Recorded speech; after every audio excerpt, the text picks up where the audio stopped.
Welcome to Foundation Friday. I'm Phil Rokel, the Video Ministry Director at the Unity Church of El Cajon. Today I'd like to share with you my thoughts on a lecture given by Charles Fillmore in 1912. The transcript of Reverend Fillmore's lecture, which he titled, "Look We for Another," is available at www.truthunity.net. Reverend Fillmore starts his lecture by presenting some interesting thoughts on prayer. He notes that some see prayer as, in his words, something we should use under great stress when there was a special need. He reminds us that God is spirit, and so, for prayers to be effective, they must be about spirit. He quotes Emerson saying, "The man that prayed for material things was a thief." His thoughts on prayer are impressive. Reverend Fillmore continues by pointing out that we are spiritual beings, and further explains, again in his words, "The Spirit in me is the anointed of God, and I do not look for another." This is so powerful. I hear and read how we are all children of God, and we have God as part of our being. This is said in many ways. The interesting thing here is how Reverend Fillmore explains what this means. He defines anointing as the pouring out of oil. By Reverend Fillmore's description, this is the anointing of God that made God a part of me. Reverend Fillmore suggests that we are all anointed with God's Spirit. We must be and remain connected to that reality at all times, and for this reason, we must always pray, every day. He tells us that prayer is as important as food. By Reverend Fillmore's description, it is the anointing of God that has made God a part of me. Reverend Fillmore suggests that we are all anointed with God's Spirit. We must be and remain connected to that reality at all times, and for this reason, we must always pray every day. He tells us that prayer is as important to us as food. In more detail than we have time to cover here, Reverend Fillmore explains that in this anointing, God has placed in all of us the full potential of God's Spirit. His words really impress me. He explains that everything we need is provided through this Spirit. Genesis 1:27 says, "God created mankind in his own image. In the image of God he created them." Could it be that this image is the same as the anointing that Reverend Fillmore refers to? Reverend Fillmore goes on to explain that everything we need in life is in this Spirit, which is at our core, our center. Perhaps this image is not a physical likeness of God. Perhaps it was the image that God envisioned for us. This image is how God sees us. This image includes all the gifts God gave us. To deny any part of this image is to have an argument with God. An argument with God is never won. This image that God has of us is our perfect self. To deny any aspect of that perfect self is to deny God. Reverend Fillmore suggests that we should pray daily so that we connect to and understand that image that God has anointed us with. We should not look to another to define us. Isaiah 30 states, "Whether you turn to the right or you turn to the left, your ears will hear a voice behind you saying, 'This is the way, walk in it.'" I don't think this means that you can go in any direction and it will be okay. To me, it means that you can look to what you see to the left, and you can look to what you see to the right. No matter where you look, you will hear a voice saying that the path you are already on, the path that God has brought you to, this is the path. This verse tells us to walk in that path. Don't look to what someone else has. Don't wish you did what someone else does. Don't wish for attributes of someone else to be your attributes. No matter what you see to the left and what you see to the right, God has provided you a path as a gift.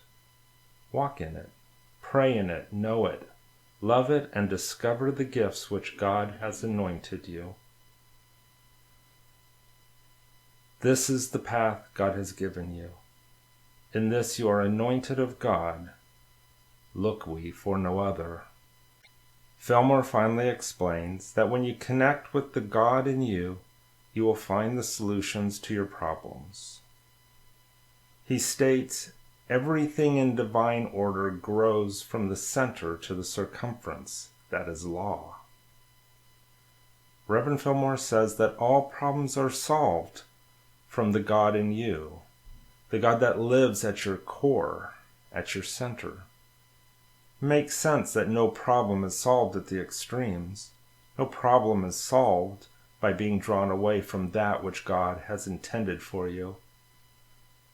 Fillmore states that when you connect with the God in you, solutions will radiate outward from your center and go out into the world. I find great value in the analogy of a ride that once, back in the day, existed at Disneyland. It was called the Autopia. The ride consisted of a go-kart that each person, often a child, would ride and were free to drive however they saw fit. They could hit the gas or the brake. They could turn the steering wheel to the right or they could turn the steering wheel to the left. The catch was this. Under the car, at its center, was a track that the car was attached to. The attachment allowed the car to wander on the track, but only to a point. It would then guide the car and assure that it didn't run into other cars and that it didn't leave the track and crash. The driver could choose to challenge the track, but doing so created friction. It made the ride bumpy as the track worked to ensure the car and driver remained safe. It was as though the track at the center of the car was saying, you can turn to the left or you can turn to the right, but this is the path, and you will drive in it. The other choice the driver could make was to be aware of the track and the path it followed. The driver could follow that path, and then the ride was smooth, and the car moved freely at its best speed. The same seems true of the God in us, that image of God that is at our core. If we keep turning to the left or turning to the right, we will find friction, problems, resistance. If, on the other hand, we connect to the God at our center, of which we have been anointed, the friction in our life will fade away. Our life will be as God intended. Reverend Fillmore finally describes how, by connecting to the God Spirit in us, we can not only avoid injury to ourselves, but we can heal the lame and give sight to the blind. That sounds pretty miraculous, but as Reverend Fillmore explains, it's really quite practical. He explains that when we are not connected to our God Spirit, we lose sight of our godliness. We look to others for solutions.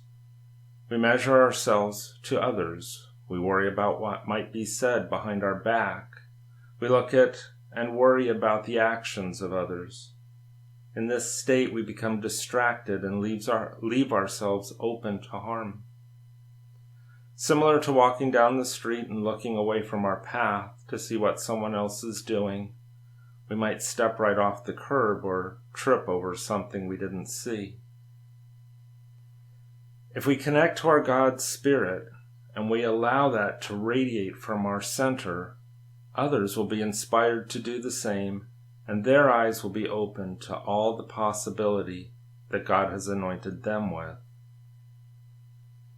In this freedom, people will release their fear and be able to move freely about, physically and spiritually, and then they who are lamed by fear will be healed. Is that not an amazing thought?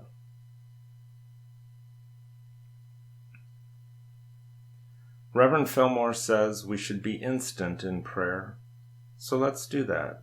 Let's close this with a prayer. God, guide me to connect with the Spirit of which you anointed me. Strengthen my connection to that of you that lives in me.